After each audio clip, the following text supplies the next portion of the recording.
Bonsoir à toutes et à tous pour cette émission spéciale élection communale.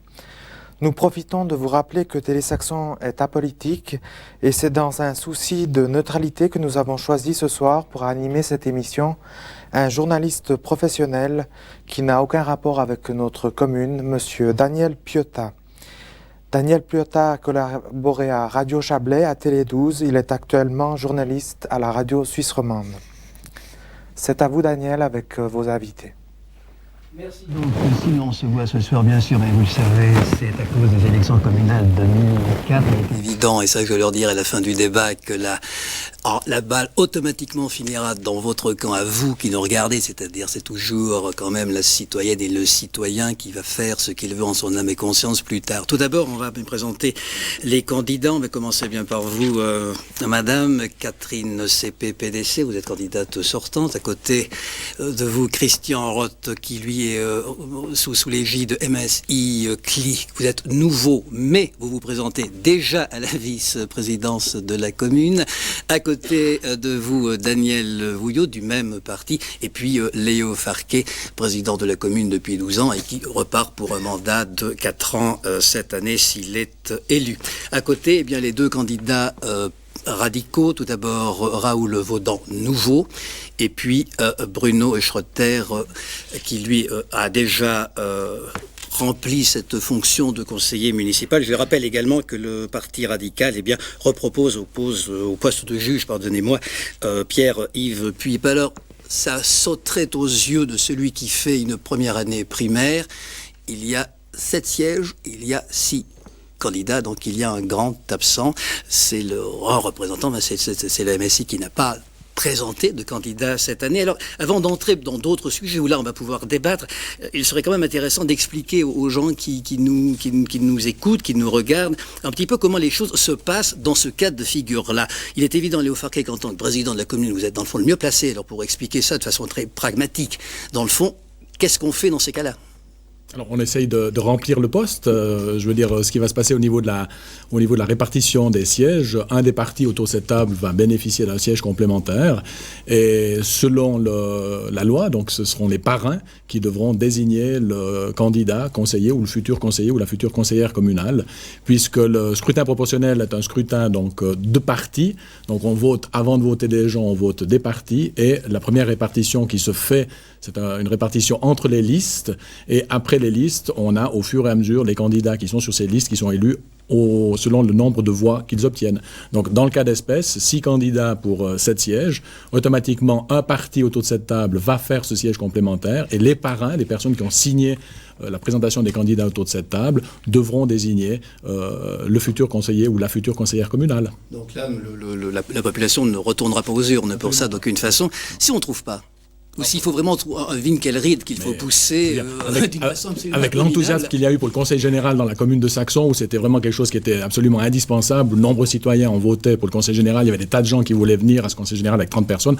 Je suis convaincu que tous les partis ont une multitude de gens à l'arrière qui se pressent au portillon pour venir au Conseil communal, parce que c'est une tâche qui est quand même fort sympathique par ailleurs. Dans cette situation un petit peu particulière, je vais commencer là, les tours de table avec vous, Catherine CP, avec une représentante d'un des partis minoritaires.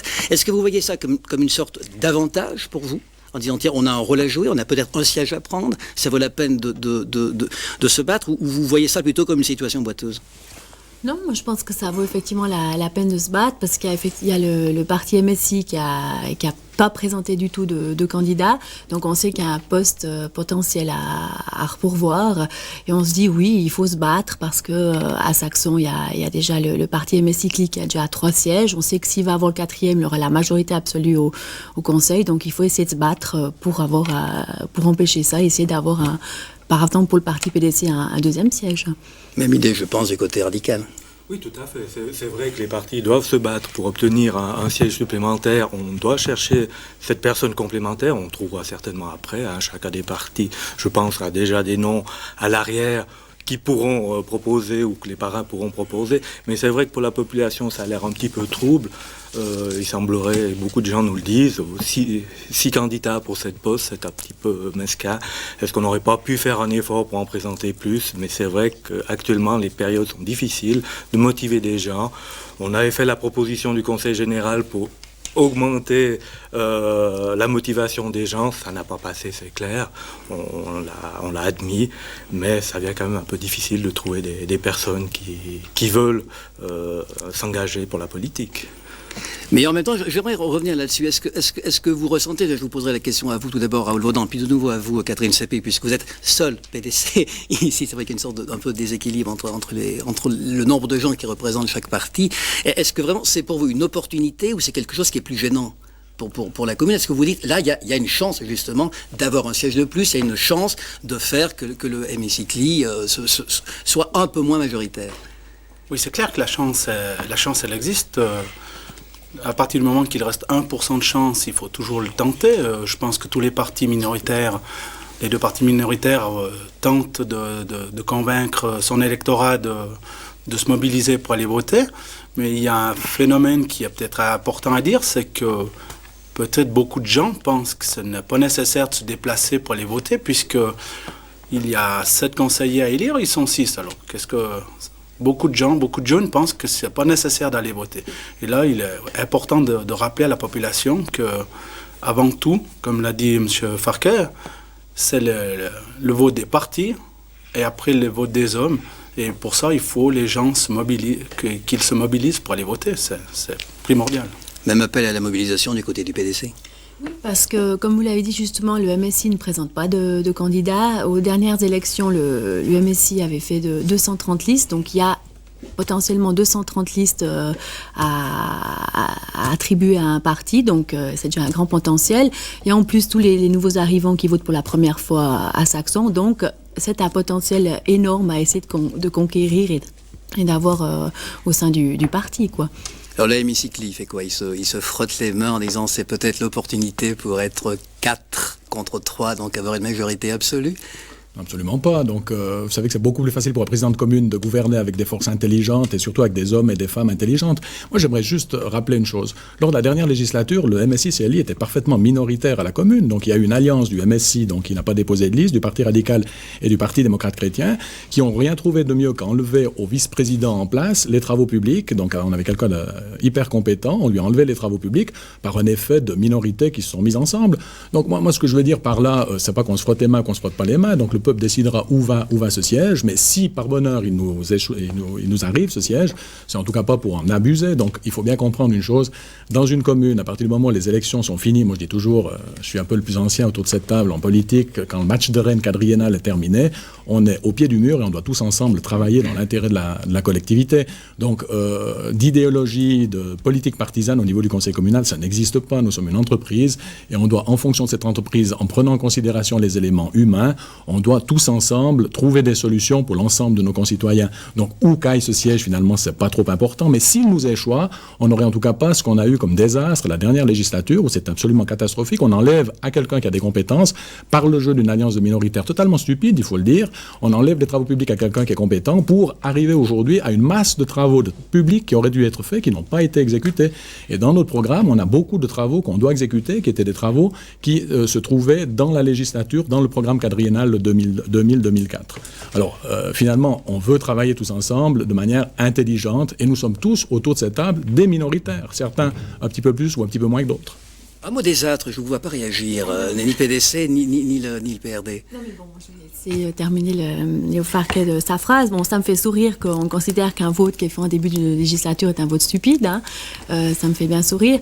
Peut-être rappeler aussi au président que les derniers votes qui se sont faits à la commune n'ont pas toujours été à son détriment, au détriment du parti CLI. Et je pense que les derniers votes qui ont eu lieu au sein du conseil communal, le parti MSI-CLI a eu la majorité, ou quand même là, il semblerait qu'il se révèle minoritaire. Et heureusement qu'on a des gens qui sont intelligents, je veux dire, qui arrivent à voir où se trouve la réalité. Après 4 ans de législature, on s'est rendu compte que les premières décisions étaient mauvaises. Et puis, on a eu des gens intelligents des autres partis, dont le vôtre, dont le Parti radical, qui ont dit, on trouve d'autres solutions. Réaction du côté radical? Oui, tout à fait, parce qu'il y a une réaction un petit peu personnelle vis-à-vis des travaux qui n'ont pas été réalisés, mais si je pense qu'on devrait éclairer l'Église catholique et puis qu'on a des projets de grands travaux pour la prochaine législature, je pense que c'était un petit peu stupide de lancer des gros travaux d'éclairage avant de faire la route autour. Tout simplement, il y a des travaux qui ont été mis en attente parce qu'il n'était pas nécessaire de les réaliser immédiatement vu les projets qui ont été faits. Non, mais M. Schroeter, je m'excuse. À côté des travaux que vous deviez exécuter, que vous n'avez pas exécutés, il y a les règlements communaux. Ça fait 4 ans qu'on les attend pour les égouts et puis pour l'eau potable. Ça fait 4 ans on attend d'encaisser des taxes du séminaire des cônes qu'on n'arrive pas à encaisser. Ce sont des dizaines et des dizaines de milliers de francs et vous n'avez pas pris le dossier pour vous en occuper. Donc j'ose espérer, puisque vous allez être élu comme toutes les personnes autour de cette table, que dès le 1er janvier 2005, vous allez prendre ce dossier et puis finalement permettre à la commune d'encaisser ce qu'elle doit encaisser. Pour les travaux d'illumination de l'église, que vous sachiez, ce ne sont pas des travaux qui sont urgents ou pas urgents, ce sont des travaux que si on ne réalise pas, l'argent qui a été prévu pour ces travaux doit repartir à Berne, puisque ce sont des fonds qui proviennent de l'allègement fiscal du Casino de Saxon. Ce sont des choses que vous savez, donc il ne faut pas dire que vous ne les avez pas fait parce qu'il y avait d'autres choses qui étaient en route. Si nous ne réalisons pas ces travaux d'illumination des villages, les fontaines, les gabarits ont été posés, il y a bientôt les feuilles qui poussent dessus, donc si ces travaux ne sont pas réalisés, qu'est-ce qui va se passer? L'argent va repartir à Berne. Et moi je dis, on n'est pas là pour mettre de l'huile sur le feu, on est simplement là pour dire qu'on est tous ensemble ici autour de cette table pour travailler de manière intelligente à partir du 1er janvier 2005. Et puis j'ose espérer que ce qui s'est mal passé pendant la législature précédente se passera bien maintenant parce qu'on est au service de la collectivité. À huile sur feu, il y a quand même eu un léger sourire du côté radical. Oui, je peux comprendre. On a travaillé stupidement pendant 4 ans, qu'on a quand même fait des choses, même si on n'était pas tous d'accord sur tous les sujets, et que les travaux qui ont été réalisés ont quand même été réalisés correctement. Ça serait intéressant d'entendre la roule Vaudan, parce que comme il est nouveau, donc il y a plus de liberté de parler, oui. puisque pas étant dans le char de l'État à ce moment-là. Bon, alors moi, comme je n'étais pas dans le char de l'État, comme vous le dites, je suis surpris que le débat tourne autour de l'intelligence de certains, les dévotes stupides. Moi, je trouve qu'il y a certaines choses qui sont aberrantes ici autour de la table. On se lance la pierre les uns aux autres, parce que on peut retourner la pierre à n'importe qui. Par exemple, à M. Vouillot, qui est agriculteur et qui a laissé le dicastère de l'agriculture sur la table, à d'autres dicastères, par exemple les sports, qui n'ont pas été pris en charge par des représentants de la commune. On a une multitude de sociétés sportives et culturelles qui font marcher les commerces de notre commune, qui organisent des fêtes, des activités. Alors, je crois que là, parce que certains votes ne s'est pas déroulé comme ils le souhaitaient, alors après c'est la guerre. On reviendra tout à l'heure, si vous êtes d'accord, au niveau des projets, notamment sur le dicastère justement sport et culture. Daniel Vouillot, vous avez été assez gentiment, somme toute, pris à partie, mais quand même une réponse. Oui, à mon sens, la commission agricole, elle a double fonction, parce qu'à Saxon, nous avons un syndicat des producteurs de fruits et légumes, un syndicat des vignerons qui fonctionne très très bien. Entre l'administration communale et ces deux syndicats, on a de bonnes relations. Quand il y a un petit problème, il nous appelle ou on s'appelle et on règle ces problèmes à ce niveau-là. Si on fait une commission, c'est de toute façon les comités de ces gens qui seront nommés. Donc, jusqu'à maintenant, je ne vois pas... il me semblait que c'était un intérêt qui n'était pas énorme. Pour rappeler aussi que les deux syndicats, j'ai quand même donné, au sein du conseil, j'ai fait entreprendre aussi des décisions. J'aurais demandé qu'ils subventionnent la lutte contre le carpocaps et contre le ver de la vigne.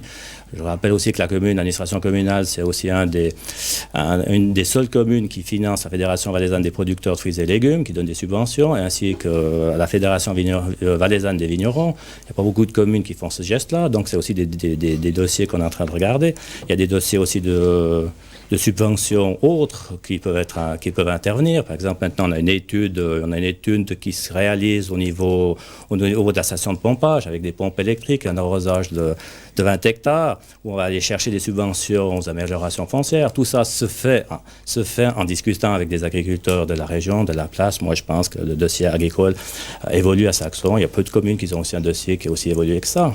Et je viendrai peut-être encore, si vous voulez, après, par la suite, aussi sur l'agriculture. Oui, parce que tout départ, j'ai fait un plan dont on n'est pas du tout obligé d'être terriblement respectueux, d'ailleurs, mais quand même, c'est vrai que l'envie était de voir, comme ça, déjà au départ, un petit peu les tendances. Mais aussi, j'aimerais là, avant d'aller trop loin dans le débat, qu'on recentre un petit peu, notamment sur certaines des personnalités, surtout puisqu'il y a deux nouveaux candidats, qu'on sache un petit peu qui ils sont, mais il n'y a pas de raison non plus de ne pas revenir sur les personnalités qui se représentent, puisqu'il y a certainement, je l'espère, de nouveaux citoyens dans la commune, qui a 3500 habitants maintenant. Alors évidemment, il ne s'agit pas de savoir ni ce que vous faites, ni quel âge vous avez, ça ne me semble pas très intéressant. Ce que j'aimerais savoir un petit peu, c'est ce qui motive le combat politique. Alors, je vais commencer parce qu'on ne vous a pas encore entendu Christian Roth. Pourquoi bon, là, dans le fond, quelque part, vous revenez dans votre commune et cette envie de... on l'a dit, et c'est vrai qu'on en avait parlé, et en relisant les dossiers, je l'avais vu sur le problème que vous avez eu dans le Conseil général ou pas, il y a cette difficulté à trouver des candidats, donc on a l'impression que ceux qui veulent partir en politique sont aujourd'hui des personnages tellement rares qu'ils en viennent formidablement intéressants et qu'on a envie de leur demander, mais pourquoi? Alors je vous pose la question. Alors pourquoi? Comme vous l'avez dit, donc j'ai eu la chance de quitter la commune de Saxon pendant quelques années. Ça m'a permis de voir d'autres horizons à travers les villes du canton, que ce soit la ville de Sierre, la ville de Sion et de Montet. Revenir à Saxon et s'intégrer au niveau de la population de Saxon, c'est surtout un défi personnel, mais surtout un défi de se mettre à disposition de la commune et pouvoir apporter peut-être ses connaissances professionnelles et ses connaissances plutôt, je dirais, avec un esprit d'ouverture. Donc, j'ai pu participer à cette première partie de débat où, pour moi, je pense que mon rôle sera important au niveau de la prise de recul par rapport à ce qui s'est fait, ce qui s'est pas fait, ce qui s'est eu passé, on l'a dit avant, avec l'histoire du MSI. Ce qui est pour moi important, c'est une motivation pour se mettre à disposition de toute la population de Saxon, de savoir l'écouter, de savoir prendre en conséquence toutes les valeurs humaines, toutes les valeurs des personnes, et après vraiment peut-être d'apporter avant nouveau à la commune de Saxon en disant voilà, ce qui s'est passé aujourd'hui, on le garde, c'est clair dans l'histoire, mais il faut maintenant progresser, il faut dynamiser la commune. Et c'est clair que tous les partis autour de cette table veulent apporter un souffle nouveau, mais je pense qu'avec cette prise de recul, on va pouvoir le faire. Et moi, je suis très confiant pour les prochaines années à Saxon. Les premiers contacts pris avec la population de Saxon sont très positifs, donc tout ce qui est basique est très très bien accepté. Les gens disent que la commune est très bien gouvernée, mais maintenant, il y a des petits plus qu'on peut y apporter. Les petits plus qu'on peut apporter, le discours, la motivation, Raoul Vaudan? Pour moi, c'est à peu près les mêmes motivations que Christian. Christian est un ami puisqu'on se connaît depuis la tendre enfance. On a partagé souvent des points communs dans des moments sur la politique. Et puis, pour moi, c'est un nouveau défi à 40 ans de partir dans la vie politique. C'est pas un renouveau pour moi parce que à l'âge de 15-16 ans, je militais déjà au sein du Parti radical pour les votations au Conseil d'État d'une personne de la commune, M. Bernard Combi. J'ai toujours baigné dans le radicalisme. Et moi, mon souhait, c'est de me mettre au service de la population de Saxon, l'écouter et surtout la respecter, lui donner des réponses, mais des réponses avec mes mots, avec ma compréhension. Parce que souvent, j'ai l'impression que le débat est souvent très élevé et les gens n'osent pas s'exprimer des fois parce qu'en face, ils ont des fois des gens qui ont une connaissance à s'exprimer, une facilité de s'exprimer qui peut permettre aux gens d'avoir une hésitation. Alors, j'espère pour la population qu'ils oseront venir vers quelqu'un du peuple pour s'exprimer puis demander. Évidemment, je ne peux pas poser exactement les mêmes questions à celles et ceux qui ont déjà un parcours. Alors Catherine Seppé, je change un petit peu la question. Il faut se retrouver une motivation après 4 ans comme ça, de se dire tiens, est-ce que vraiment j'ai encore envie de ce combat? Est-ce que je n'ai pas avantage à partir dans ma vie professionnelle? Je suis avocate, tout serait plus simple. Alors, on m'a posé cette question lorsque j'ai proposé ma candidature au sein de mon parti. Pour moi, les meilleurs souvenirs que je retiens de mes 4 ans passés au conseil, c'est le contact avec les gens. C'est vrai que du fait d'être conseillère communale, ça permet d'avoir des relations conséquentes avec beaucoup de personnes. Et un deuxième point qui a également motivé mon choix, c'était la possibilité au sein d'un conseil communal de mener à bien des projets qui sont beaucoup plus grands, beaucoup plus conséquents par rapport aux projets privés que chacun peut avoir dans sa vie privée ou dans sa vie professionnelle. On a des projets, on a des bancs en conseil, après on les concrétise, après on voit la fin et ça c'est une satisfaction. Et personnellement, c'était ma motivation de mener à bien des grands projets et le contact avec les personnes du village. Même genre de satisfaction, Bruno Schroeter, ou d'autres raisons qui motivent le fait d'un retour? D'une continuation plutôt. Bon, il y a deux éléments. Au Parti radical, comme on a deux candidats, on aime bien avoir une certaine continuité pour soutenir le nouveau. Et je crois que c'est important qu'ils puissent compter sur une personne qui connaît déjà un petit peu la machinerie de la commune. Et ça, c'était clair au départ, que celui qui se lance ou qui se lance accompagne le suivant. Donc ça, c'est le premier élément. L'autre élément, c'est vrai que s'engager il y a 4 ans, c'était peut-être un petit peu particulier pour ma part, puisque je suis arrivé en 96 à Saxon. 2 ans après, on me demande de partir en politique. C'était un peu particulier. J'ai accepté ce défi. Pour moi, c'était un défi. Passer 4 ans, pas toujours facile, c'est clair, mais je pense que je peux pouvoir continuer sans doute. Daniel Vouillot, vous savez, 8 ans, c'est toujours un défi après 8 ans? Oui, après 8 ans, c'est toujours un défi, bien sûr. On discutera peut-être après des grands projets que la commune a encore à faire ces 4 prochaines années. Donc, il y a des projets qui m'intéressent, et des projets qui sont très, très intéressants. Et puis mettre, disons, ses qualités ou ses compétences à l'administration communale sous diverses formes, au niveau sécurité, toutes les formes qu'on peut avoir. C'est toujours intéressant. C'est aucun problème. Il faut se motiver, et puis on est bien motivé. Alors, Léo Farquet, j'aimerais aussi vous poser à vous la question un petit peu différente, parce que comme vous le disiez, vous êtes le plus ancien. C'est intéressant chez vous parce que vous avez presque un cheminement inverse de beaucoup d'autres. Vous commencez, vous êtes le plus jeune député valaisan, si mes souvenirs sont bons, donc on vous promet une brillante carrière sur le plan cantonal et national, et hop, vous décidez la politique de proximité. Bah oui, peut-être j'étais pas suffisamment opportuniste. J'ai choisi un parti qui était proche de mon cœur plutôt que proche des intérêts, quoi. C'est vrai que si j'étais un bon PDC ou un bon radical, peut-être que je serais conseiller d'État, conseiller fédéral, je sais pas. Mais vous savez, on a des élections au mois de mars, et il y a peut-être certaines ambitions, parce qu'un député qui devient président de commune peut redevenir député ou conseiller d'État, on sait jamais. Hein. Non, mais ça, c'est une petite plaisanterie. C'est une plaisanterie forme de scoop. Non, c'est une plaisanterie. J'y ai encore pas songé. Non, mais finalement, bon, ce qui me motive, parce que finalement, c'est ça votre question. Je crois que tout le monde l'a dit autour de cette table. C'est vrai que ça fait 12 ans comme président de commune, mais 16 ans à la commune. Je suis content de voir qu'il y a des jeunes qui arrivent derrière, candidats à la vice-présidence, donc ça me laisse une petite espérance que dans 4 ans d'ici, je pourrais laisser la place à des jeunes, forces vives, compétentes. On a effectivement encore pas mal de travail, pas mal de chantiers en route, et je pense qu'effectivement, avec l'aide de tous ces gens autour de cette table, on va mener cette tâche à bien. On a passé à travers des années pas mal difficiles. Je me rappelle en 92, quand j'ai pris la présidence de la commune, on était au stade où on faisait des budgets catastrophes, on était en plein pendant la crise, on avait des masses de chômeurs, on avait des pourcentages de chômeurs énormes dans la commune.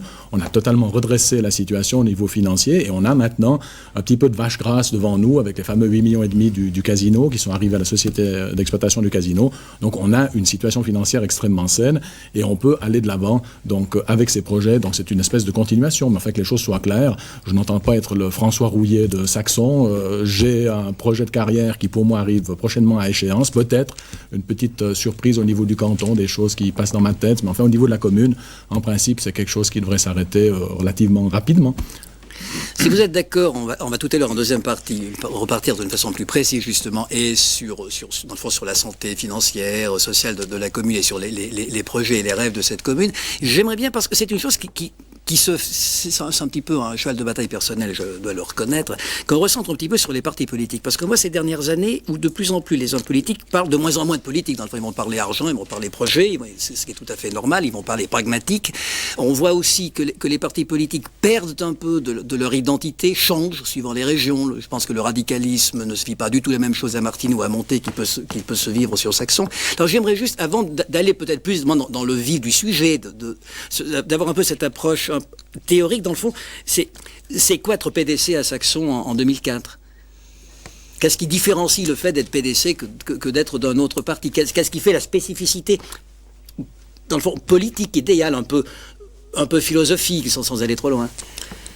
Ce qu'il faut dire, peut-être initialement, c'est que, à mon avis, ça dépend si le pouvoir se fait au niveau du législatif ou de l'exécutif. Je pense qu'effectivement, au niveau de l'exécutif d'une commune, c'est pas toutes les décisions quotidiennes. Nous, on peut mettre en avant tantôt un côté radical, tantôt un côté PDC ou tantôt un côté social ou libéral.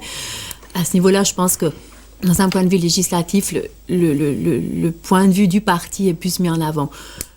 Spécialement par rapport à Saxon, le côté du PDC peut être mis en valeur. Personnellement, je m'en occupe pour les écoles, par rapport aux enfants, par rapport à la famille, et rejoindre un petit peu un côté un côté social, vu que le PDC au niveau fédéral était le parti du centre. C'est-à-dire, vous tenez un discours que certains socialistes tiennent dans d'autres communes, en se reprenant justement le social et les crèches, par exemple. Le social ou le libéral, c'est égal. Hein. Je ne sais pas ce que représente le MSI. Le centre comme au niveau fédéral. Et pour les radicaux, vous vous sentez très proche, les radicaux de Saxon, du mouvement, je ne sais pas, du radicalisme tel qu'on le vit au niveau du canton, ou de ces radicalismes peut-être un petit peu plus pointus comme on le vit dans le Bas-Valais? Bon, disons que le radicalisme, c'est quand même quelque chose de différent de certains autres partis. Par exemple, si on prend les socialistes purs, eux, ils ont une ligne qui est tout à gauche. Ici, tiennent l'UDC tout à droite, et les PDC, les radicaux se retrouvent au centre, tantôt, comme l'a dit Catherine, proche des uns, proche des autres. Et puis, Mais au niveau d'une commune, je ne pense pas que le fait d'être radical, être à l'exécutif d'une commune, ça change quelque chose. Il n'y a pas de... La seule chose, c'est les votations qui donneront les sièges, c'est tout. Mais sinon, après, donc, je suis conscient qu'après, je vais être seul en cas d'élection à l'exécutif. C'est-à-dire qu'après... Vous avez aussi ce sentiment, les Bruno Schroeter, qu'on votera plus Bruno Schroeter qu'on ne vote radical? Bon, c'est difficile à dire, puisque le système de votation demande la présence d'un parti, donc une en-tête pour pouvoir représenter les minorités. Donc il y a clairement, on doit quand même s'afficher avec une étiquette pour pouvoir passer. Donc s'afficher avec une étiquette radicale, paraît-il un petit peu plus délicat sur d'autres, mais bon... Je pense quand même qu'on doit quand même développer le côté économique, parce que à ne pas oublier que s'il y a du travail, c'est quand même un élément essentiel. Le bénéfice, c'est que la part secondaire. L'essentiel, c'est d'amener une force économique, même à Saxon. Parce qu'on a un peu perdu ces dernières années quelques entreprises importantes.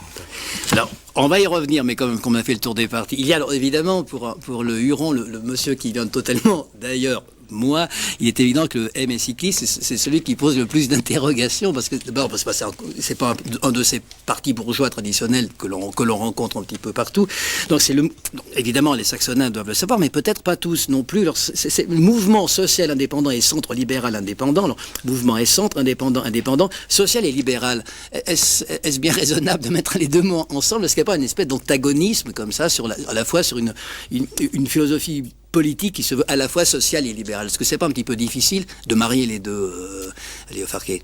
Non, mais ce que vous avez constaté, ce qui était difficile autour de cette table, c'est d'être PDC, d'être radical. Donc la meilleure formule pour les gens de Saxon, c'est d'être indépendant. Comme ça, il n'y a plus de problème. Donc nous, on revendique que les gens soient indépendants. Nous représentons une certaine indépendance vis-à-vis des partis traditionnels.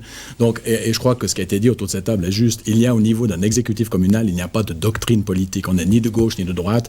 On doit tirer en avant une barque qui est la barque de la commune, avec une petite possibilité de marge, d'argent sur lequel on peut agir, parce qu'il y a énormément de dépenses qui sont liées, qui nous sont envoyées directement par l'État. Alors la doctrine mouvement social indépendant, centre libéral indépendant, les choses sont claires. C'est issu d'une révolution qu'il y a eu en 1953, au moment où la paysannerie valaisanne des gens de Saxon était brimée par le pouvoir conservateur, par le pouvoir radical. Et puis finalement, ces gens se sont manifestés et ont créé un mouvement social paysan, qui s'est ensuite un petit peu élargi en direction du mouvement libéral. Donc ce que l'on revendique, c'est ni du socialisme, ni du libéralisme, mais c'est surtout de l'indépendance. C'est l'indépendance vis-à-vis des partis traditionnels.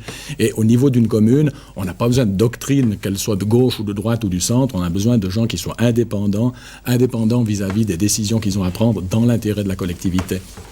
Quelque chose à ajouter autour de la table? Je ne sais pas. C'est un petit peu difficile, effectivement, pour vous, Christian Roth, de répondre à ce stade-là de l'interview, puisque vous êtes tout neuf. Donc, pour définir le parti, est-ce que vous, Daniel, vous voulez rajouter quelque chose d'autre? Peut-être sur la difficulté d'être un parti indépendant qui justement n'a pas de représentation, par exemple au Conseil d'État, se dire, est-ce qu'on ne se sent pas isolé sur certains combats, sur certaines...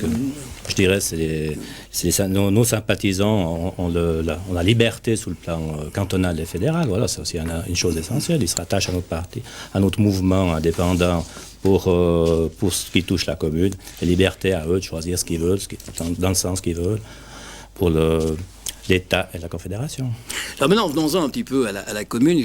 C'est vrai, je ne veux pas me faire plus malin, plus intelligent que je ne le suis. C'est une commune dans laquelle je n'habite pas et que je connais peu. Donc j'ai eu quelques jours où j'ai reçu beaucoup de papiers que j'ai lus pour certains, que j'ai feuilletés pour d'autres. Il y a une sorte d'idée générale qui est comme ça. Voilà une commune qui va bien. C'est une commune où l'état des finances va plutôt bien, où les impôts ne sont pas trop lourds pour les citoyens, où il y a des projets. Alors cette vision optimiste de la commune, est-ce qu'elle est justifiée ou est-ce qu'elle relève un peu du rêve heureux? Avant de vous poser la question au parti majoritaire, je vais poser ça aux représentations des partis minoritaires.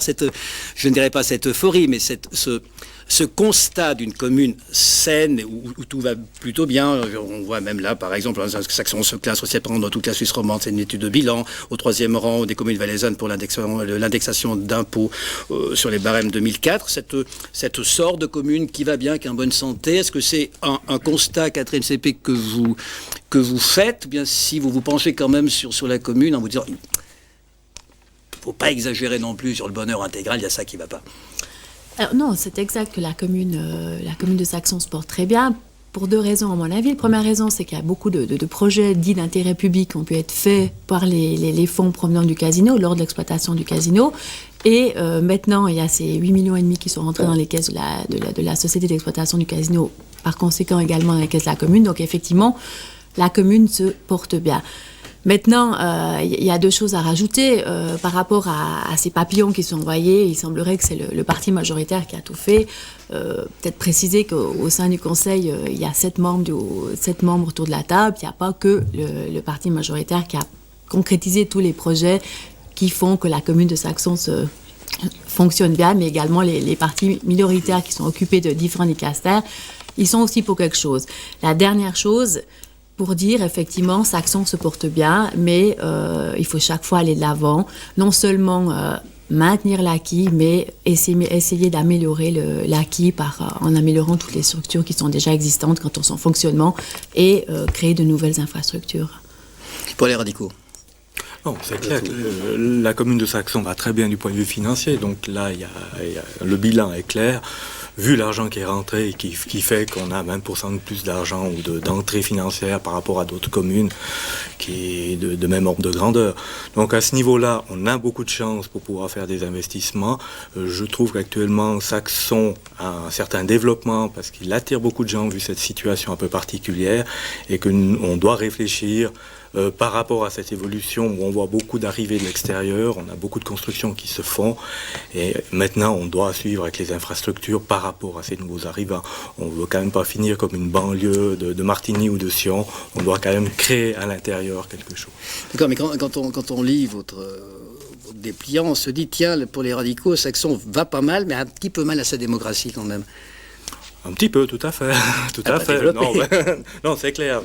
On voit ici, on a 6 candidats pour cette poste, c'est un petit peu délicat. Et cette situation, on la trouve un petit peu malsaine, que le citoyen ne puisse pas choisir parmi plusieurs candidats.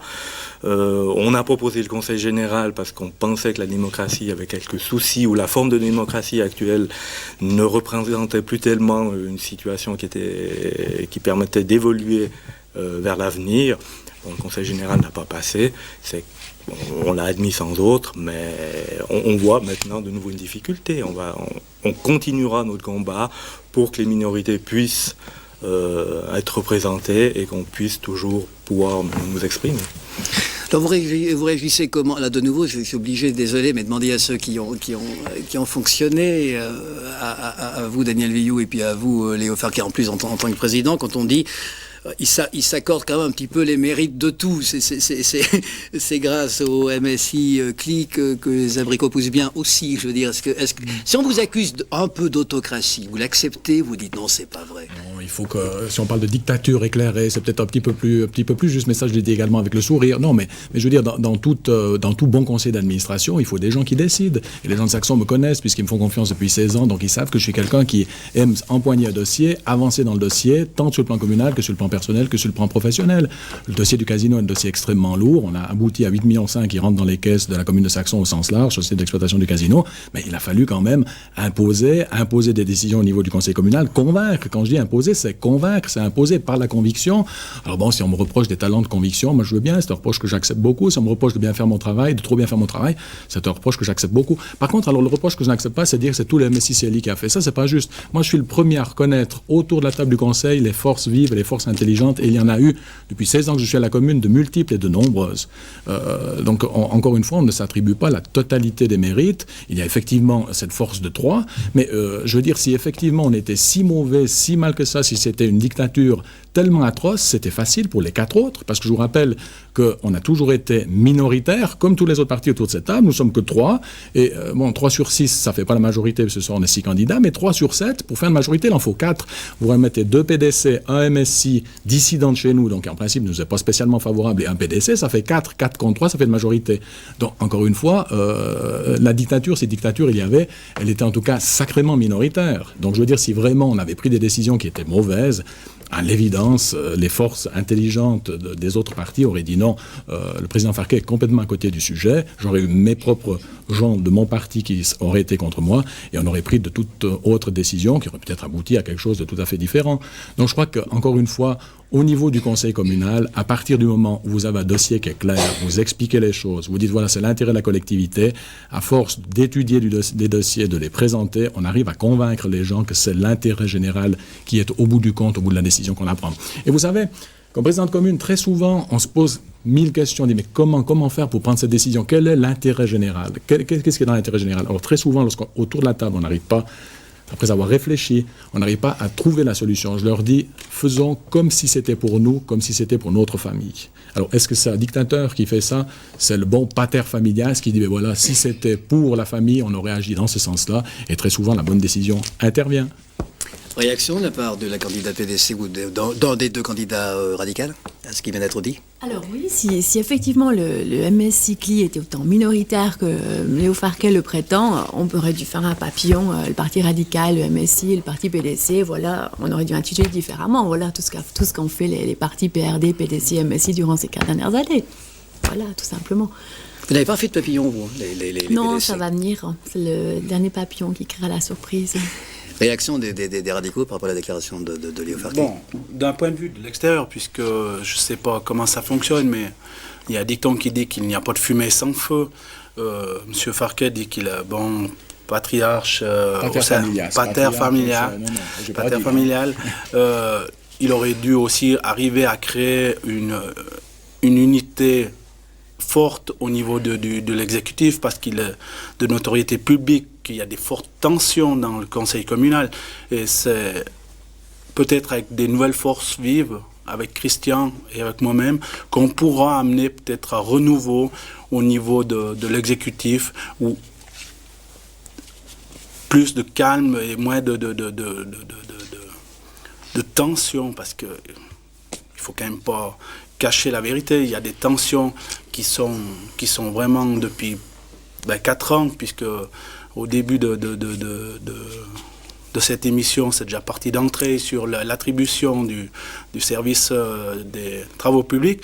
Moi, je pense, d'un point de vue tout à fait personnel, que les capacités des personnes doivent être appréciées à juste valeur. Pour moi, c'est clair que un homme comme Bruno Schroeter fait très bien l'affaire aux travaux publics, puisqu'il est ingénieur en matériaux, il connaît la branche.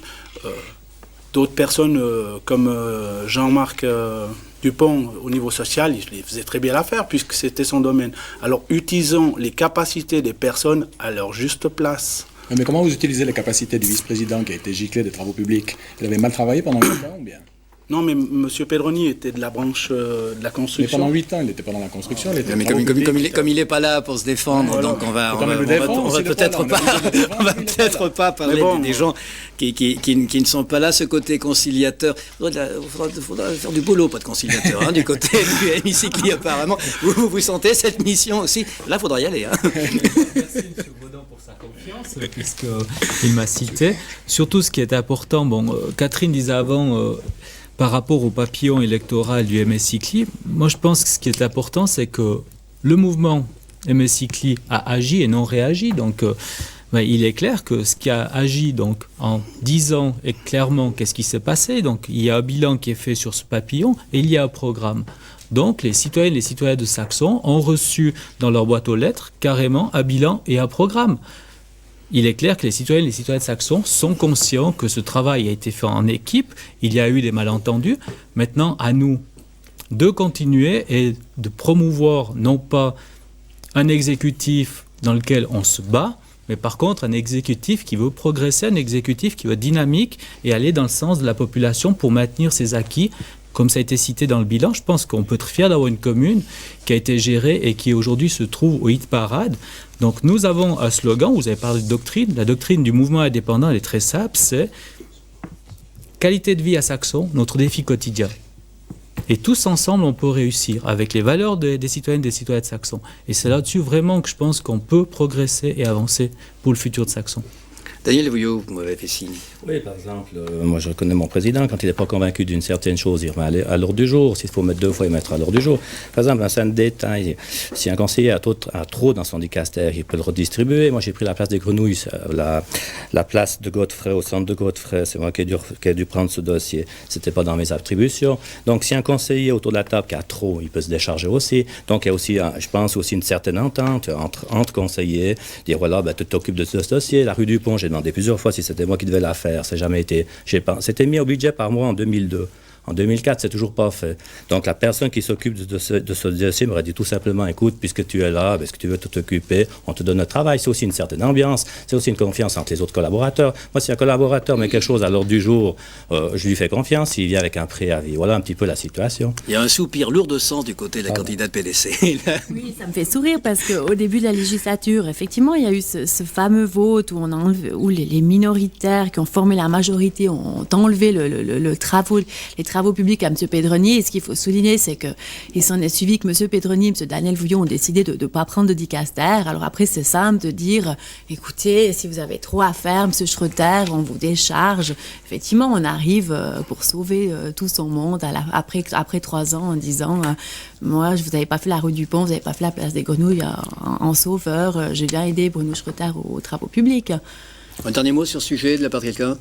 Il faut quand même que je réponde. C'est un tout petit peu facile de faire le bilan comme ça. Il y a quelques éléments qui n'ont pas été faits, mais quand on a un budget de 30 000 francs et que les travaux coûtent 60 000 francs, je me vois mal devant le public dire écoutez, ça coûte 2 fois plus cher. C'était une attitude qui était assez régulière avant les 4 ans que j'ai passés, où on sous-estimait les budgets et puis après on se permettait de les dépasser de façon importante, voire plus du double. Ma foi, chacun son attitude. On a vu la Playeux, 400 000 francs au budget, 1 400 000 plus tard. Ma foi, c'est comme ça. Je m'excuse, je peux quand même pas laisser passer. Donc, la rigueur budgétaire, mes collègues, ils doivent me connaître. Hein. Donc, je veux dire, chaque fois qu'il y a dépassement de budget, ça doit être justifié par l'architecte, par le conseiller responsable. Je rappelle juste pour la Playeux, donc ça coûte pas 1 franc à la population de Saxon. Ce sont les fonds du casino qui, s'ils n'étaient pas utilisés pour la Playeux, repartaient dans les caisses fédérales, dans les trous béants des caisses fédérales. Donc, c'est de l'argent qu'on a utilisé. Alors, effectivement, au début, on est parti non pas avec 400 000, mais un montant de l'ordre de 1 million, parce qu'effectivement, le projet est allé en évolution, et puis la population est invitée. Il y a les journées portes ouvertes, courant décembre, pour voir le beau résultat de ce montant qui a été investi à la Playeux. Donc, je veux dire, chaque fois qu'une décision a été prise, chaque fois qu'il y a eu un dépassement de budget, parce qu'effectivement, il y en a eu des dépassements de budget, mais ça fait chaque fois l'objet d'une décision qui est prise démocratiquement par le conseil communal. Donc, c'est un petit peu tarte à la crème de dire, ouais, c'est 400, puis on finit à 1 400 000. M. Schroeter, il était là, hein, si on est passé de 400 à 1 400 000. Hein. Si vous êtes d'accord, si on a rajouté, on va peut-être venir au projet pour 2005. Donc je vais un petit peu regarder. On va revenir avec vous. On parle quand même beaucoup de crèches. Quand même. Alors les crèches, c'était le conseiller Jean-Marc Dupont qui s'en occupait. Actuellement, malheureusement, il n'y a encore pas d'ouverture de crèche à proprement dit à Saxon. Il y a simplement la structure UAPE qui a pu être ouverte parce qu'il y a eu passablement de recours qui ont été déposés contre la construction du bâtiment en tant que tel. Donc, pour l'instant, il y a la structure UAPE, donc pour les enfants de 4 à 12 ans, qui est ouverte dans des locaux provisoires. Et on l'espère, s'il n'y a pas d'autres recours qui interrompront le processus de la construction de la crèche, que dès la rentrée 2005, il y aura non seulement l'UAPE, mais également la crèche pour les plus petits. Parce que pour vous, les radicaux, il y avait, quand j'ai lu comme ça, il y a aussi cette envie d'avoir un centre, non seulement une crèche, mais aussi que Saxon, il y a un centre où les jeunes puissent se réunir, puissent faire des choses ensemble. Enfin, la notion maison des jeunes a peut-être pris un petit coup de vieux dans sa formulation, mais enfin, le principe, c'est ça. Peut-être, Raoul Vaudan, je vous ai vu vouloir répondre. Oui, bon, il est clair que les jeunes à Saxon, on les critique de tous les mots, mais il faut bien les comprendre, ils ont quoi? Ils n'ont rien. Alors, offrons-leur l'opportunité d'aller se défouler sur des rampes, sur des objets, sur un emplacement où ils peuvent se retrouver et où ils ne créent pas du bruit pour le voisin et tout ça. Il y a vraiment quelque chose à faire pour les jeunes. Et d'abord, c'est un respect envers eux, parce que de dire qu'ils font des dégâts à la gare, oui, c'est un lieu de rendez-vous. Ils n'en ont pas d'autres. Alors, pour le moment, ils font du tag sur les murs des CFF, que les CFF rafraîchissent régulièrement, mais ce n'est pas une solution. Il faut leur offrir quelque chose, c'est sûr. C'est intéressant ce que vous dites, parce qu'une chose m'a frappé en lisant les documents que j'ai pu recevoir, c'est que dans les projets, ou dans les discours, ou les analyses de la commune, il y a un mot qui revient pas, alors qui revient dans la plupart des communes aujourd'hui, c'est le mot insécurité. Est-ce que c'est un très très petit problème dans cette ville, Léo Farquet, ou est-ce que c'est, comme on pourrait le sous-entendre avec le discours que vient de tenir Raoul Vaudan, quand même un problème réel? Non, moi j'aimerais juste venir sur ce qu'a dit Raoul. Lorsque j'entends dire que les jeunes à Saxon n'ont strictement rien, vous m'excusez, mais ça me fait bondir, je suis resté calme, hein, mais ça me fait bondir, parce que lorsque je pense qu'on a le centre sportif du Perrosais, lorsque l'on a la halle polyvalente, lorsque l'on a la salle de gymnastique qui est à disposition, venir s'entendre dire qu'on n'a rien, je pense que les citoyens de Saxon vont être enchantés de savoir que leurs impôts ont servi à rien du tout. À côté de ça, les jeunes de Saxon sont les seuls en Valais à pouvoir bénéficier de cours gratuits payés par la commune de Saxon. À l'EPAC, l'école professionnelle des arts contemporains, ils peuvent suivre des cours d'initiation au dessin, à la peinture, à la poterie, à la couture si ça les intéresse, à la sérigraphie, à l'informatique. Donc venir dire qu'ils n'ont rien, c'est juste, ils n'ont pas de maison des jeunes au sens où on l'entend habituellement. Alors là, il y a une idée qui n'a pas été mise dans notre papillon, parce qu'autrement on va nous dire qu'on s'attribue tous les mérites, mais il y a peut-être l'ancien dépôt des travaux publics qu'on pourrait effectivement mettre à la disposition des jeunes de Saxon pour leur dire, ben voilà, faites-nous des propositions, comment est-ce que vous verriez cette utilisation de l'ancien dépôt des travaux publics au village, et puis comment vous verriez cette utilisation de ce bâtiment. Alors, pour répondre à votre question, j'étais un petit peu long dans la parenthèse initiale. Pour répondre à votre question, donc insécurité à Saxon. Donc, de manière générale, on a eu un problème à certains moments au niveau de déprédation à la gare, dans les trains, où on avait effectivement quelques jeunes un petit peu délurés qui utilisaient les biens publics de manière tout à fait inadéquate. Le problème a été résolu grandement à ce jour par une augmentation donc des patrouilles de la police intercommunale, par une information à travers la police ferroviaire, par l'intervention de la commission scolaire avec sa présidente Madame Besson. On a eu des séances explicatives entre la commission scolaire communale et la commission scolaire du cycle. Donc de ce côté-là, on a, je dirais, à mon sens, grandement résolu le problème. C'est clair qu'on a quand même une petite communauté, c'est 3800 habitants, hein, un petit peu plus que ce que vous disiez au départ. Donc le problème est quand même pas si grave qu'il pourrait l'être à monter à Lausanne ou dans des centres un peu plus importants. Donc on arrive encore à maîtriser, mais tout est perfectible. Quelque chose à rajouter sur le sujet? Oui, je vais répondre à M. Farquet. Quand il dit que les jeunes de notre population ont les salles de gym, le centre sportif. Le centre sportif du Perrosais est magnifique, mais c'est Fornox. Il est fermé à clé. Les jeunes ne peuvent pas aller là-bas se défouler, ne peuvent pas aller jouer. Les salles de gym, c'est la même chose. Un exemple simple, le ski club s'entraîne à la halle polyvalente, il n'y a aucun engin pour travailler. C'est une salle polyvalente, c'est pas une salle de gym. Alors, il y a certainement des efforts à faire de tous les côtés, mais quant à dire que les jeunes n'ont rien, il faut être clair et net, ils n'ont rien. Ou ils font partie d'une société sportive et ils peuvent bénéficier des infrastructures, mais en tant qu'individu tel, s'il veut se regrouper avec un copain des jeunes, de 3-4 jeunes, ils vont à la gare. Ils vont pas ailleurs. Même bilan du côté du PDC, ou moins précis ou... Effectivement, que lorsqu'on voit les salles sont à disposition de sociétés locales avec des soirs précis, mais je pense qu'effectivement, certains jeunes qui voudraient s'entraîner à titre individuel n'ont pas forcément l'accès à toutes ces infrastructures, mais je pense que c'est plutôt des modalités de fonctionnement à améliorer. C'est un souci pour quelqu'un qui entre justement dans le combat politique, qui se décide conseil municipal de cette commune, de se dire Que faire de ces gens qui ont... Ce n'est pas directement un souci, mais je pense qu'il est important d'en discuter, il est important d'analyser. Est-ce qu'il y a des besoins et quels sont les besoins? À partir de quelle classe d'âge il y a ce besoin? Donc autour de la gare, c'est vrai qu'il y a eu des problèmes donc autour de la gare. Maintenant, est-ce que ça s'est déplacé dans une autre commune? Demain, je pense que si Raoul vient autour de la table à l'exécutif en disant on doit étudier ce dossier, je pense que tout le monde se mettra autour de la table à étudier ce dossier. En premier, le président a fait une pré-proposition ce soir, donc je pense que ce sera à nous d'être intelligents et vraiment d'évaluer les besoins et d'une fois qu'ils sont bien ciblés, de faire des projets. Mais je pense que ce qui sera très important également, c'est qu'on prenne ces groupements des jeunes représentatifs de ce besoin afin de bien définir quels sont leurs besoins. Il a parlé éventuellement d'une rampe, de bruit, donc il est clair qu'il faudra prendre tout l'environnement afin de prendre la bonne décision. Daniel Vouillot, quelque chose à ajouter là-dessus? Non, je crois que tout a été dit à ce sujet. Comme il a dit Christian, c'est une tranche d'âge. On voit qu'on a des jardins publics pour les petits-enfants. Après, quand ils arrivent à un certain âge, ils rentrent dans un club sportif. Est-ce qu'il y a, dans cette tranche d'âge, je dirais, entre 10 et 15 ans, là, il y a peut-être une lacune qu'il faudra peut-être regarder aussi. Ça, c'est Alors, quand on parle jeune, et les mots sont souvent revenus, d'ailleurs, on va parler d'activités sportives, on va parler d'activités culturelles, et on s'aperçoit, d'après les renseignements que j'ai eus, que cette dernière législature, que ces 4 dernières années, ce dicaster-là de la jeunesse et de la culture, personne n'en a voulu, dans le fond. Ah bah oui. Pour quelle raison? Vous savez qui c'est qui a fait le travail? C'est le président de la commune. Donc effectivement, on a chaque année attribué les mérites sportifs, les mérites culturels. Alors pourquoi il n'y a pas eu? C'est qu'autour de la table, il n'y a pas eu d'intérêt à s'occuper de ces dicastères. Et c'est très malheureux, parce qu'on a énormément de milieux sportifs, de milieux culturels dans la commune. Mais malgré tout, donc ça a quand même fonctionné. Je veux dire, tout ce qui était attribution des salles, tout ce qui était travail qui a été fait avec les PAC. Donc c'est quand même un travail qui s'est exécuté de manière complète.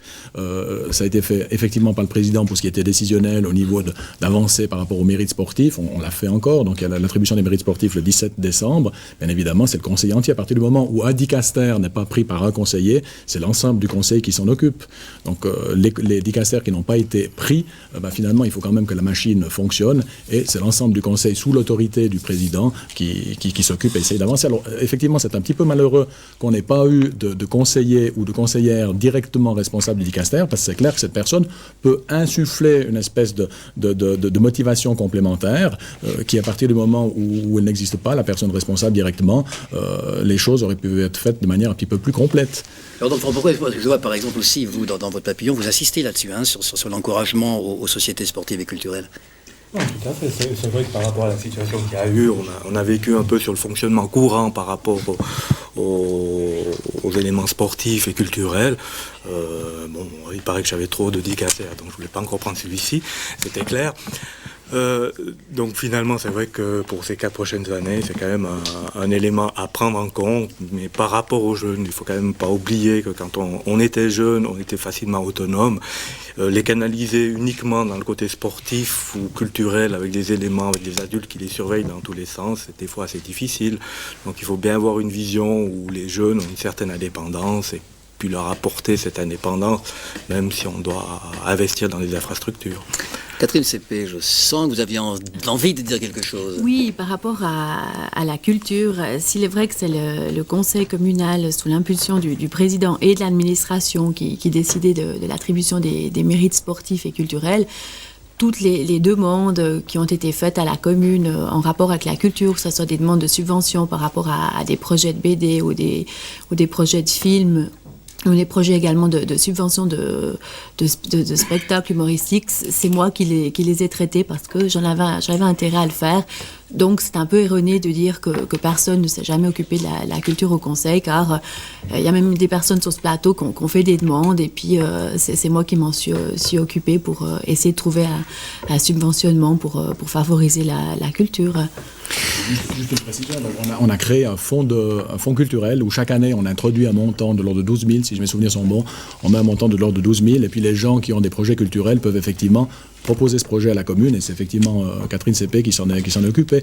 Donc effectivement, il y a eu ce lapsus au début de législature, mais finalement, on a laissé personne sur le pavé, en quelque sorte. Et les fonds ont toujours été affectés.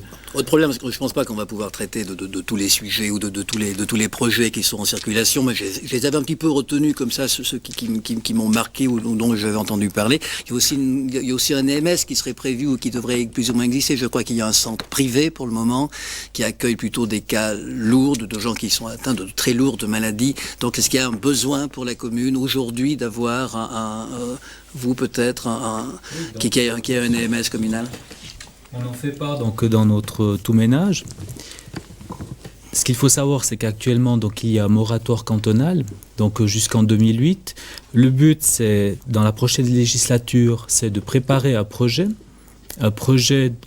justement d'un centre pour personnes âgées et appuyé par un centre de personnes qui pourraient venir également la journée. Donc ce projet, ce qu'il faut savoir, c'est un projet qui est lourd à étudier, puisqu'il faut étudier plusieurs variantes. Une variante qui serait d'environ 60 lits avec un coût moyen de 250 000 francs, ce qui présenterait un petit peu un investissement d'environ 15 millions de francs, dont le tiers pourrait être pris en charge par la Confédération et également par le canton.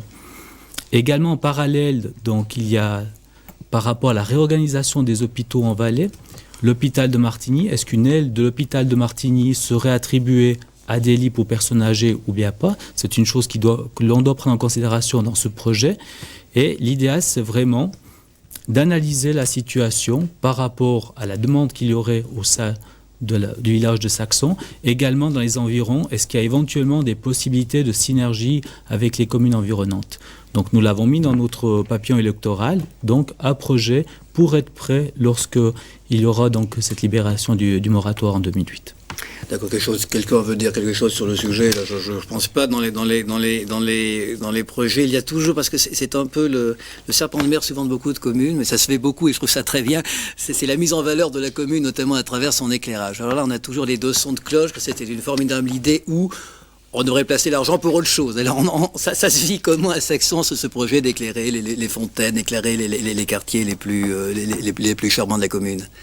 Alors, donc tout ça est parti, donc non pas d'un besoin, effectivement, même si le besoin il y a au niveau du village, au niveau des bâtiments historiques, église catholique, église protestante, maison de commune dans laquelle on se trouve. L'idée est partie des fonds qui nous arrivaient du casino. Donc pour bien comprendre ce qui s'est passé avec les fonds du casino, il y avait une possibilité à travers la loi fédérale de défiscaliser une partie importante des fonds du casino, c'est-à-dire de ne pas payer des impôts à Sion et à Berne, pour autant que ces fonds soient affectés à des buts d'intérêt généraux non obligatoires. C'est-à-dire qu'on ne pouvait pas affecter à un but comme l'école ou autre, il fallait vraiment affecter à quelque chose qui soit tout à fait hors de nos obligations habituelles. Alors c'est par exemple l'école professionnelle des arts contemporains, on a acheté le bâtiment du Cercle de l'Avenir, on a transformé ce bâtiment, on a investi des fonds et on a mis ce bâtiment à disposition sous forme de location d'une école d'art contemporain. Le domaine de l'art, c'est pas quelque chose qui est facile, le domaine de la culture, c'est pas quelque chose qui est facile, donc on a utilisé ces fonds qui, sans quoi, seraient allés en direction de Berne. Alors même raisonnement, on s'est dit effectivement, illuminer des bâtiments, c'est pas obligatoire, mais ça est un plus quand même pour notre commune, on veut attirer des gens, on veut faire venir des gens chez nous. Donc on a dit, essayons d'illuminer les bâtiments, d'améliorer les fontaines. Et ce sont ces fonds qui, s'ils n'étaient pas utilisés pour ça, iraient en grande partie en direction des caisses fédérales. Donc c'est pas un choix d'utilisation des fonds des impôts, mais c'est de l'argent du casino, c'est les retombées du casino qu'on utilise à ces fins particulières.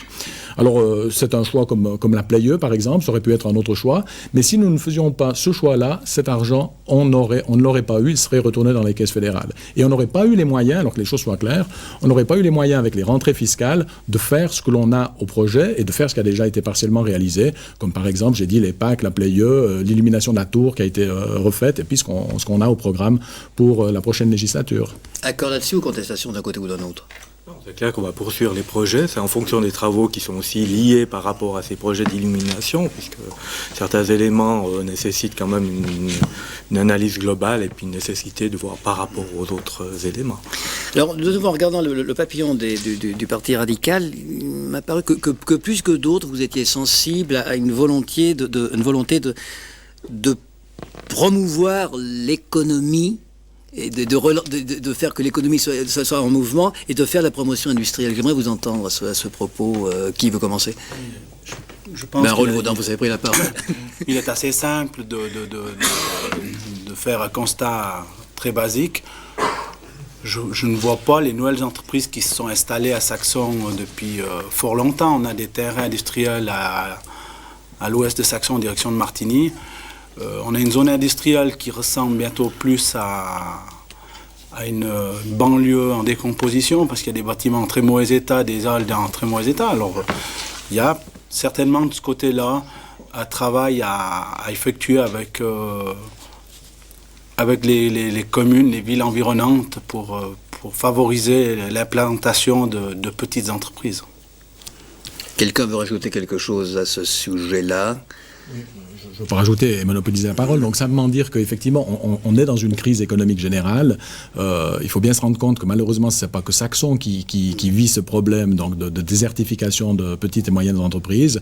On a à disposition des terrains, on a des infrastructures, on a même des allègements fiscaux qu'on peut mettre à disposition donc des entreprises, mais malheureusement de manière générale les entreprises ne viennent pas en Valais. Le Valais, on est une zone périphérique et on a une peine immense. Le canton du Valais, Saxon bien évidemment est touché, on a une peine immense à faire venir des entreprises. Alors moi je rejoins tout à fait Raoul Vaudin, donc je me réjouis de ces nouvelles idées, donc pour voir comment est-ce qu'on arrivera à faire implanter des entreprises à Saxon.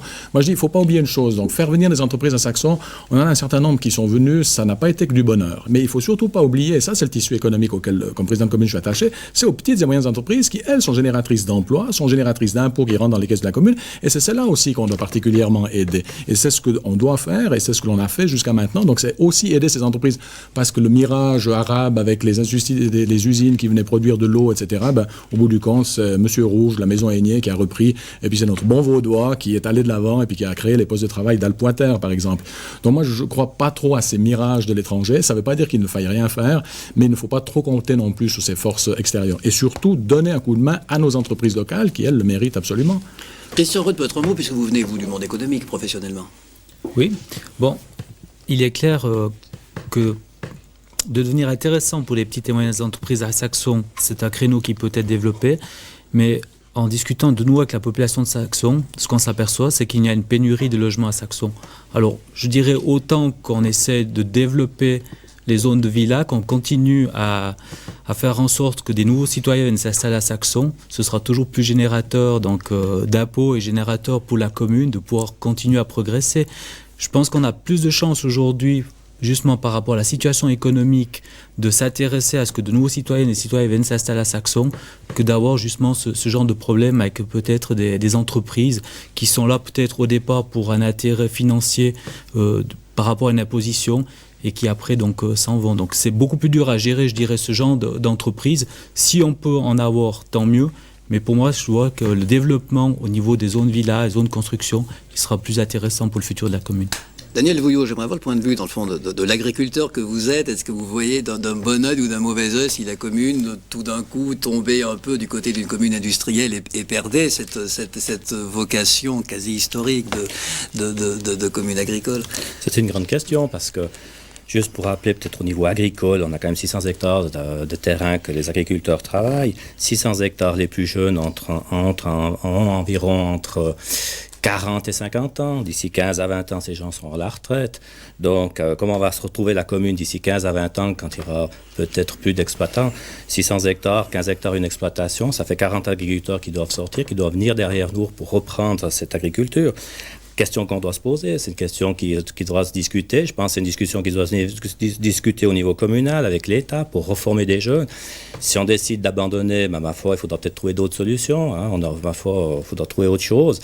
Et puis, on sait aussi que la situation peut aller très, très vite, parce qu'avec les accords de l'OMC, si tout d'un coup les grands partis à Berne décident de lâcher du lest au niveau douane, où il y aura peut-être plus de limitation aux douanes, on va se retrouver avec des prix surtout dans les fruits et légumes. C'est la principale production qu'on fait ici en Valais, donc on risque de se trouver au prix de la production espagnole ou marocaine. Donc on doit quand même se poser des questions. Et là, c'est un grand souci. Se poser des questions, c'est peut-être ce qu'on va faire pour terminer ce débat qui arrive plus ou moins au bout. Peut-être avec vous tout d'abord, Léo Farquet, parce que je me souviens, en ayant lu une interview interview que vous aviez prêtée pour un journal où on vous dit est-ce que dans le fond, Saxon, le village des abricots, ça vous gêne? Et vous dites c'est pas mal, mais c'est un peu réducteur quand même. Alors, dans le fond, qu'est-ce que vous rêveriez pour Saxon? Comment est-ce que vous aimeriez que cette commune soit ressentie par le reste du canton, voire le reste de la Romandie d'ici 15 ou 20 ans? Bon, l'ambition pour la commune, je veux dire, on discute beaucoup avec les Saxonnins ces jours-ci en période électorale, mais de par ma profession, je suis énormément sur l'extérieur. Et je dis, on est déjà extrêmement envié, vous discutez avec des Fouillera, avec des Sayonnais, des Charatins, on est déjà extrêmement envié au niveau de l'état de nos infrastructures. On a un état d'infrastructure qui est au top niveau, tout est neuf, donc au niveau des infrastructures, on a beaucoup de, malgré les choses que l'on peut améliorer. Moi, je rejoins tous mes collègues autour de cette table, donc tout n'est pas fait à Saxon, on a encore des choses à faire, mais on a une vision de l'extérieur, de la part des gens d'extérieur, où on nous envie en quelque sorte. Alors bon, que rêver pour la commune de Saxon? Je dis des fois en forme de boutade, la piscine chauffée, la patinoire couverte et des choses comme ça, mais ça c'est sous forme de boutade, parce qu'effectivement il faut se rendre compte si on en a les besoins et deux les moyens. Mais bon, la commune de Saxon, donc c'est une bourgade de moyenne importance, on est très très proche, on talonne Fuy, on est proche de Martigny, on va former, moi je dirais dans les 10, 20, 30 années à venir, on va former avec Martigny, on aura des communautés d'intérêt entre Martigny, Fuy, Saxon, et on va devoir très certainement se reposer un certain nombre de questions au niveau administratif, et puis surtout, c'est apporter à la population cette fameuse qualité de vie dont a parlé Christian Roh tout à l'heure, c'est faire en sorte que ce pourquoi les gens viennent à Saxon maintenant, c'est une quarantaine de villas qui sont en train de se construire entre cette année et le début de l'année prochaine, ce pourquoi les gens viennent chez nous, notre beau climat, nos beaux abricots, et bien finalement on puisse continuer d'améliorer ces services à la population. Alors il n'y a pas de projet bien précis, même si j'ai en tête sur les terrains que la commune possède à l'entrée ouest de Saxon, donc en haut des cartes pour les téléspectateurs et les téléspectatrices, on a 5 hectares, donc d'un seul tenant, d'un côté de la route, 2 hectares en chiffre rond de l'autre côté de la route, on a des sources d'eau chaude au milieu de tout ça.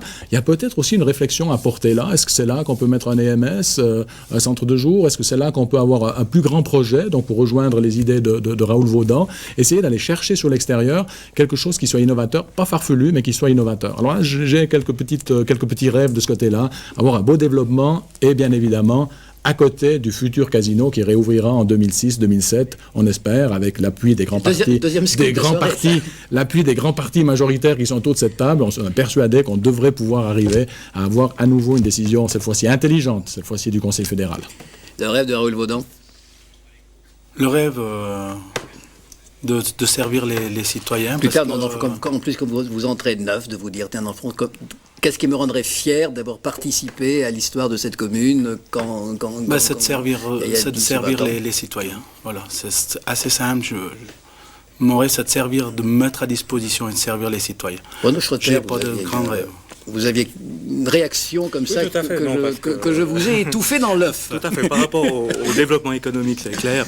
C'est vrai, non, la commune a quand même 1 ou 2 projets qui avancent. Donc avec le groupe Alvoiter, plutôt Aigné, on a quand même un projet en commun sur la recherche de l'eau qui est en cours et qui arrive gentiment au bout. Et puis qu'on espère pouvoir faire une promotion pour l'eau de Saxon et aussi pour cette entreprise. Donc là, c'est un travail en commun. Donc il y a quand même une promotion industrielle ici.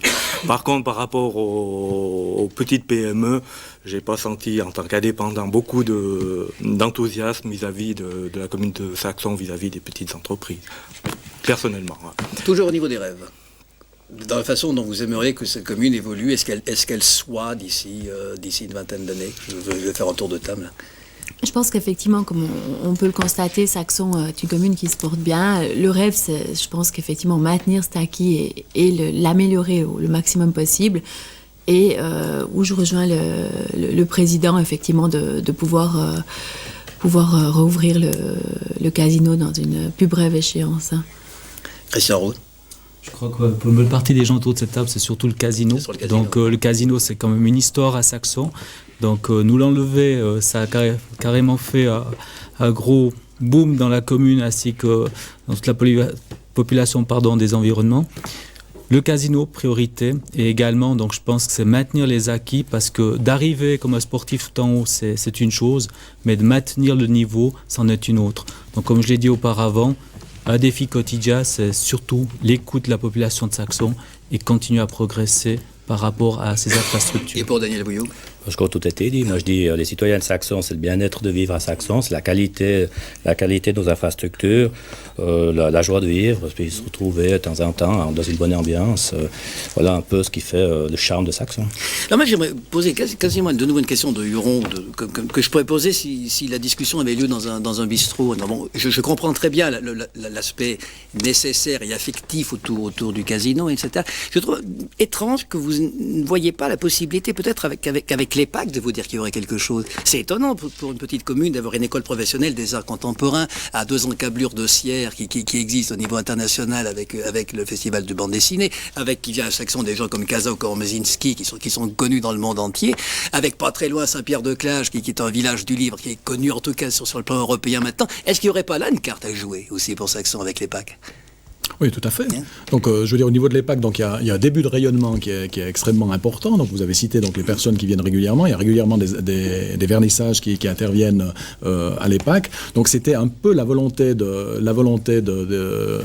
conseil communal de Saxon avec la société d'exploitation du casino, c'est d'utiliser l'argent du jeu, en quelque sorte, pour un motif hautement valable, qui était l'éducation donc, des enfants à l'art et à la culture, qui est un domaine qui n'est pas évident, qui est difficilement subventionnable ou difficilement subventionné. Donc, ça, c'était effectivement un but, c'est de dire, ben voilà, avec l'argent du jeu, faisons quelque chose qui puisse être tout à fait à part ou qui est difficilement pris en charge par les collectivités publiques. Alors, effectivement, donc il y a tout un travail qui est fait. Donc, on a le nombre d'étudiants qui est en constante augmentation. Ils en sont à une quarantaine, sauf erreur maintenant. Ils ont possibilité d'en accueillir jusqu'à une 50aine. Et là, il y a tout un rayonnement. Mais à mon sens, c'est un travail qui est un peu de moyenne et longue haleine, je dirais. Parce qu'effectivement, il faut le faire connaître. Il faut travailler en synergie, vous avez dit, avec Saint-Pierre-de-Clage, avec Sierre. Donc, il y a un travail qui peut se faire à ce niveau-là, mais ça doit se travailler sur la durée. Eh bien, mesdames, messieurs, merci. Je ne vais pas vous laisser tomber comme ça tout de suite non plus. Là, je vais vous faire le travail, l'exercice de style le plus ennuyeux que je puisse vous donner. Je vous donne entre 30 et 40 secondes à chacun pour me convaincre de voter pour vous. Simplement, c'est Donc, voilà, je suis là. Pourquoi est-ce que je devrais voter Bruno Schroeter ? Écoutez, bon, c'est très simple. Si vous avez une sensibilité assez radicale, je vous dirais, il n'y aura aucun problème. Vous pouvez voter pour nous parce qu'on s'engage, en fait, pour servir la population. On n'est pas là pour se servir, on est là pour le citoyen, pour assurer le bon fonctionnement de la commune. Raoul Vaudan. Je voudrais mettre ma jeunesse et mon dynamisme au service de la population. Et comme je vous l'ai dit avant, être à son écoute. Alors ça, c'était les deux candidats PRD. Maintenant, les candidats MSI-CLI. Tout d'abord, Léo Farquet. On va continuer là. Parce qu'on l'a fait dans l'autre sens au début d'émission, mais on va clore différemment. Oui, alors pourquoi voter pour nous ? Nous avons à l'appui donc un bilan donc qui figure dans le papillon. Il y a également un programme électoral qui est clair. Donc les gens peuvent nous élire non pas sur une grande étiquette d'un parti national, mais sur un bilan. Nous sommes connus, le travail que nous avons fait dans la commune est connu, sur un programme électoral qui est fort ambitieux et qui a à la clé également une réduction d'impôts. Sous ma présidence, on a une réduction d'impôts de 8,25 ou 8,5 et on peut très facilement réduire encore les impôts à partir de 2004, peut-être encore, mais ça c'est une décision du Conseil qui devra peut-être être prise lundi prochain ou un petit peu plus tard, mais en tout cas à partir de 2005, de 4 voire 6% selon les directions qui sont prises. Juste une petite indication. Donc nous avons, avec les 8,5 millions du casino, remboursé 4 millions d'emprunts. La dette bancaire de la commune est extrêmement faible et ces 4 millions d'emprunts qui ont été remboursés permettent une économie d'intérêt de l'ordre de 160 000 francs. Et c'est ces 160 000 francs dont on aimerait faire bénéficier la population à travers la réduction d'impôts. Donc, votez pour nous sur la base d'un bilan. Les gens savent le travail que nous avons fait et nous engageons à faire exactement ce même travail pour les législatives à venir. Léo Farquet, comme vous avez parlé pour 3, est-ce que vous voulez quand même rajouter quelque chose, Daniel Vouillot, qui sont toujours dur. Mais bon, disons qu'on est un mouvement indépendant, on est une équipe solidaire, on travaille ensemble, on a déjà préparé tout ça ensemble. Donc, c'est pour le bien-être de la commune. Donc, on a tout intérêt aussi à l'écoute des citoyens. Ça aussi, c'est un des soucis majeurs que j'ai, c'est que quand il y a un problème, le citoyen vient nous trouver. Je rappelle que le président est toujours là tous les mercredis pour tous les citoyens. Donc, on est à l'écoute du citoyen. Ça, c'est une chose importante. Donc, voilà, c'est une chose qui me tient à cœur. Et puis, on essaiera de faire le maximum pour le bien-être de notre commune. Christian Roth. Je suis motivé Je suis fier de pouvoir être présent ce soir parmi vous pour demain défendre la population de Saxon, savoir l'écouter, aller de l'avant avec cette population et surtout unir tous nos efforts, parce que je pense ce soir, si on doit débattre chacun pour un parti ou pour un mouvement, mais autour de cette table, nous sommes motivés à travailler que dans le bien de la commune, et surtout en gardant les valeurs de chaque personne, puisque chacun a ses faiblesses, chacun a ses points forts, et je pense que c'est en assemblant, en mettant ces synergies ensemble, plus mon parcours professionnel qui m'a quand même permis d'être à la direction d'un centre commercial pendant plus de 5 ans et 200 personnes. Donc je sais ce que c'est d'écouter, je sais ce que c'est de prendre des fois des décisions qui sont populaires ou impopulaires, mais surtout de donner et de respecter les gens, leur donnant le pourquoi et le comment de cette décision. Vous avez ouvert les feux, vous les éteindrez. Et oui, Catherine Seppé. Pour moi, mon souhait, c'est de répondre au maximum aux intérêts, aux priorités des gens, que ce soit les plus jeunes par rapport aux crèches, les plus âgés par rapport aux EMS, et surtout en tant que représentant du parti le plus faiblement représenté au Conseil. J'encourage à voter pour moi pour un équilibre justement des forces au sein du Conseil. Madame, Messieurs, merci d'avoir accepté le jeu de ce débat. Merci à toute l'équipe de Télé Saxon d'en avoir assuré la bonne continuité technique, son et caméra. Bon, et merci surtout à vous de l'avoir écouté. Je pense que le souhait commun entre tous, c'est que vous vous déplaciez le plus nombreux possible ce week-end pour voter, parce que c'est ça le plus important quand même. On a peu l'occasion d'avoir de vrais gestes citoyens, et les élections communales, ça fait partie de ces gestes citoyens, à mon sens, incontournables. Bon, eh bien, il ne me reste plus qu'à vous souhaiter les meilleurs moments possibles. Peut-être rendez-vous dans 4 ans, je ne sais pas. En tout cas, vous dire au revoir et puis à repasser la parole à mon collègue Charles Henriduc. Au revoir. Voilà, au nom de toutes celles et tous ceux qui ont préparé cette émission, qui ont œuvré à cette émission, en particulier à ce public qui est là ce soir, à nos invités, et à Monsieur Daniel Piotta qui s'est déplacé. Nous vous souhaitons une excellente fin de soirée et de bonnes fêtes de fin d'année. Merci et à bientôt. Dans notre district, les élections communales ont lieu selon 2 systèmes, le système majoritaire et le système proportionnel. Le système majoritaire, c'est le système le plus simple. Sont élus les candidats qui, au premier tour, ont obtenu la majorité absolue, soit la moitié des voix plus 1. Si tous les membres à élire n'obtiennent pas la majorité absolue, il y a ballotage. On procédera alors à un deuxième tour à la majorité relative. Seront élus les candidats qui obtiennent le plus de voix. Le président, le vice-président, le juge et le vice-juge sont élus au système majoritaire. Si le système majoritaire permet de voter avant tout pour des personnes, le système proportionnel, lui, impose d'abord le vote pour un parti. En effet, chaque parti obtient un certain nombre de sièges en fonction de ses résultats électoraux. Voyons comment cela fonctionne au travers d'exemples précis. Prenons Sierre comme modèle. Vous êtes dans l'isoloir et vous vous trouvez face à 2 types de bulletins. Un bulletin blanc et des listes avec en tête. Liste compacte. Vous prenez, par exemple, la liste numéro 7 avec en tête, portant 5 noms et, sans la modifier, vous la mettez dans l'urne. Le parti numéro 7 recevra 9 suffrages, car il y a 9 conseillers à élire. Chaque candidat recevra un suffrage nominatif.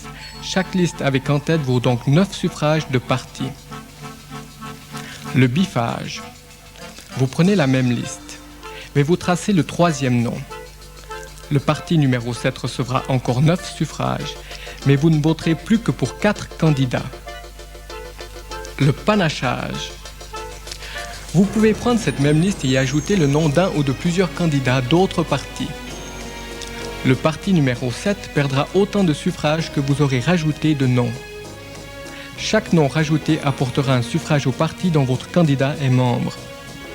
Dans cet exemple, le parti n'obtient que 8 suffrages. Un suffrage s'en allant au parti de Raoul Dufort. Chaque candidat recevra un suffrage nominatif. Bulletin blanc. Vous prenez un bulletin blanc et vous y inscrivez le nom des candidats de votre choix. Vous donnerez pour chaque nom un suffrage de parti et un suffrage nominatif. Mais si, comme sur notre exemple, vous n'inscrivez que 3 noms, vous aurez perdu 6 suffrages qui ne seront pas attribués. Abordons maintenant la répartition des sièges et vous comprendrez mieux ces notions de suffrage, de parti et de nominatif. Pour participer à la répartition des sièges, un parti doit avoir obtenu le quorum, soit 8% de la totalité des suffrages des partis exprimés. À Sierre, en 1984, ce quorum était de 4260 suffrages, soit l'équivalent de 473 listes. Dans une première répartition, les suffrages de tous les partis sont additionnés. Ce chiffre, divisé par le nombre de sièges à repourvoir, plus 1, nous donne le quotient électoral. 53 251 divisé par 10 égale 5 325. La répartition se fait ensuite en divisant les suffrages de chaque parti par le quotient électoral. Parti radical, 3,8, soit 3 sièges. Centre libéral, 1,5, soit 1 siège. Parti démocrate chrétien, 3,5, soit 3 sièges. Parti socialiste, 1,1, soit 1 siège. Total 8 sièges. Tous les sièges n'étant pas attribués, on procède à une deuxième répartition. On divise le nombre de suffrages de chaque parti par le nombre de sièges obtenus à la première répartition, plus 1. Parti radical, 3 plus 1. Centre libéral, 1 plus 1. Parti démocrate chrétien, 3 plus 1. Parti socialiste, 1 plus 1. Le siège vacant est attribué au parti qui accuse le quotient le plus élevé. Le parti radical obtient donc un 4e siège.